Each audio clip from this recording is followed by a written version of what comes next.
Imagine waking up tomorrow morning and the first thing you notice is that something feels different. Your stomach feels flatter. Your waistband isn't cutting into you the way it did yesterday.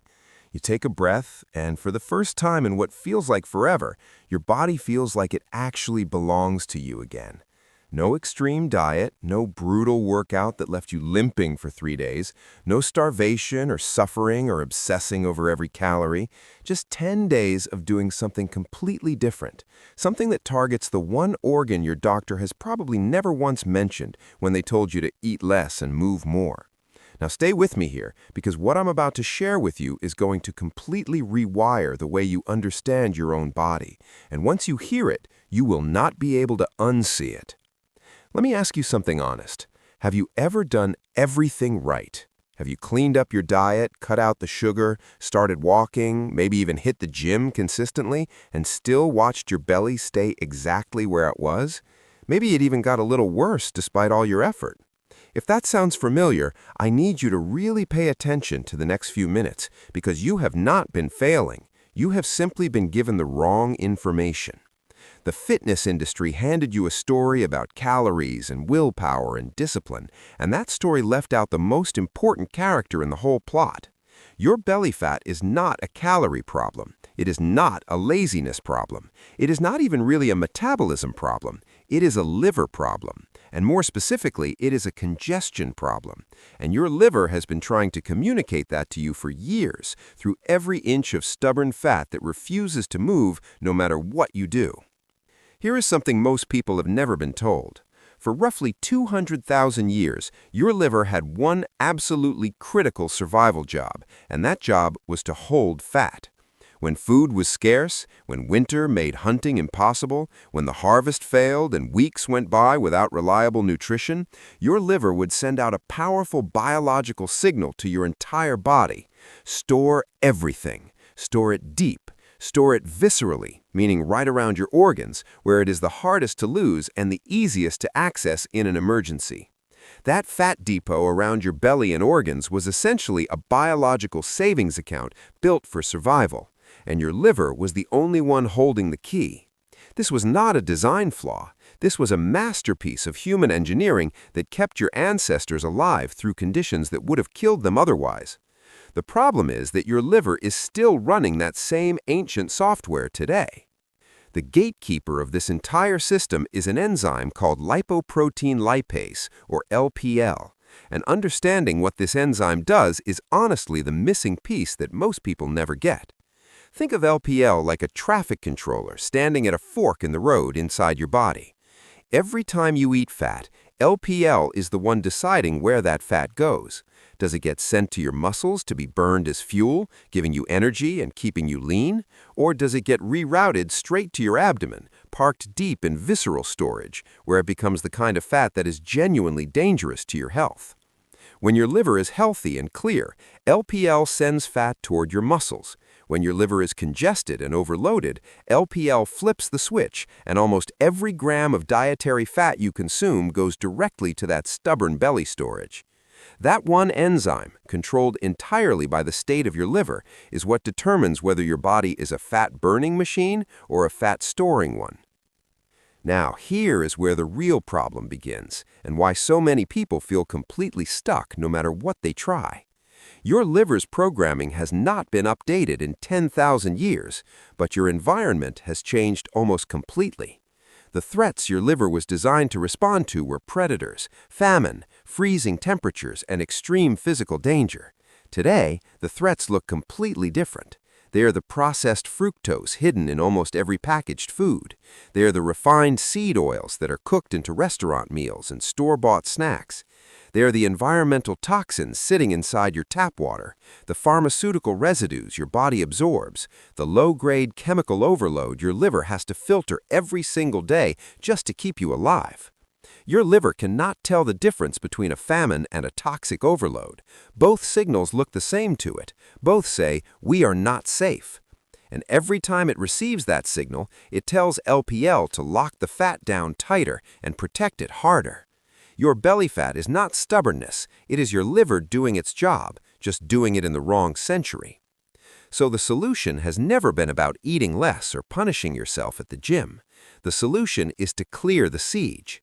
It is to send your liver the biological message that the emergency is over, that the environment is safe, that it can finally let go of what it has been holding on to. That is exactly what this 10-day protocol is designed to do, and it works through 7 specific interventions that stack on top of each other to shift your body from fat storage mode into fat release mode, often within the first 72 hours. Every single one of these interventions sends a targeted signal to your liver, and together they build a system your body has been waiting for you to activate. Let's walk through each one, because the details here are what make it actually work. The first intervention is the morning reset, and it starts before you even look at your phone. Most people wake up and within 30 seconds they've reached for their device, and within another 30 seconds their body has been flooded with cortisol from notifications, headlines, social comparison, and that low-grade anxious buzz that modern life produces on demand. Cortisol is a stress hormone, and here's the part nobody warns you about. Cortisol activates specific receptors in your visceral fat, the very fat you're trying to lose, and it tells LPL to lock that fat down even harder. Visceral fat has 4 times more cortisol receptors than the fat sitting just beneath your skin, meaning your stress response hits your belly fat harder than anywhere else. So before coffee, before food, before screens, you drink 500 milliliters of warm water mixed with a 1/4 teaspoon of sea salt and the juice of half a lemon. The citric acid in that lemon directly activates cytochrome P450 enzymes in your liver, initiating bile flow and beginning the detox cycle your liver has been waiting to run since you fell asleep the night before. This is not a wellness trend. It is a biochemical trigger, and it sets the tone for everything that follows. The second intervention is the fructose cut, and this is the one that tends to create the most pushback, because the morning smoothie feels healthy, the fruit bowl looks virtuous, and the honey in your tea seems harmless.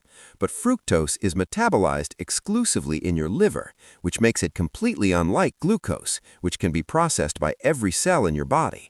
When you flood your liver with fructose before it has cleared its overnight processing backlog, you are stacking more work onto a system that hasn't yet caught up.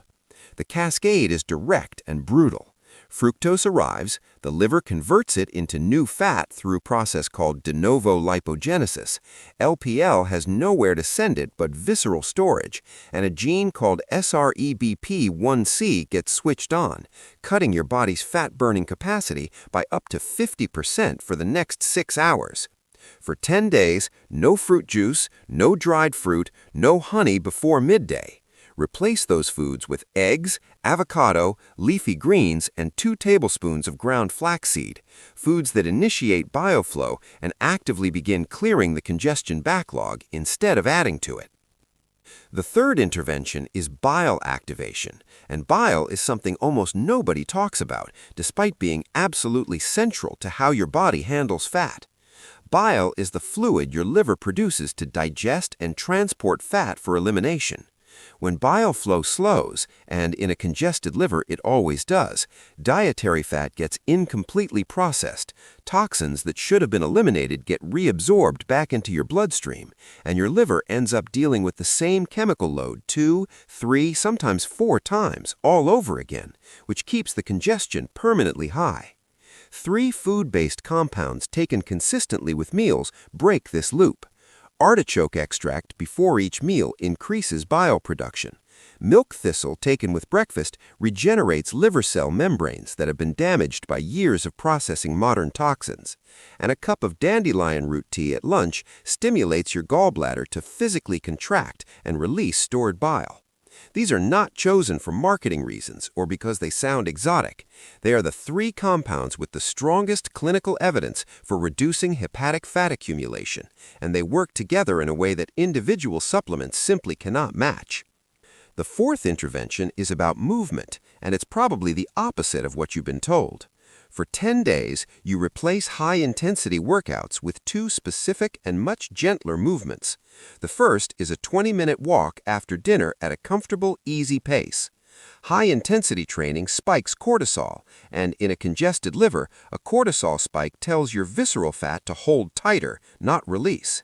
Given that visceral fat has 4 times more cortisol receptors than subcutaneous fat, every intense workout you do while your liver is still congested is actively reinforcing the storage pattern you're trying to break. A post-dinner walk does the opposite. It activates glut transporters in your muscle cells, pulling glucose out of your bloodstream without triggering a single cortisol spike, stabilizing your blood sugar in a way that supports fat release rather than fat hoarding. The second movement is 10 slow, deep diaphragmatic breaths taken 4 times throughout your day. Your liver sits directly beneath your diaphragm, and every deep breath you take physically massages it, increases hepatic blood flow, and improves the pressure gradient that drives bile through the bile ducts. This is one of the simplest and most underrated tools in this entire protocol. The fifth intervention is the overnight liver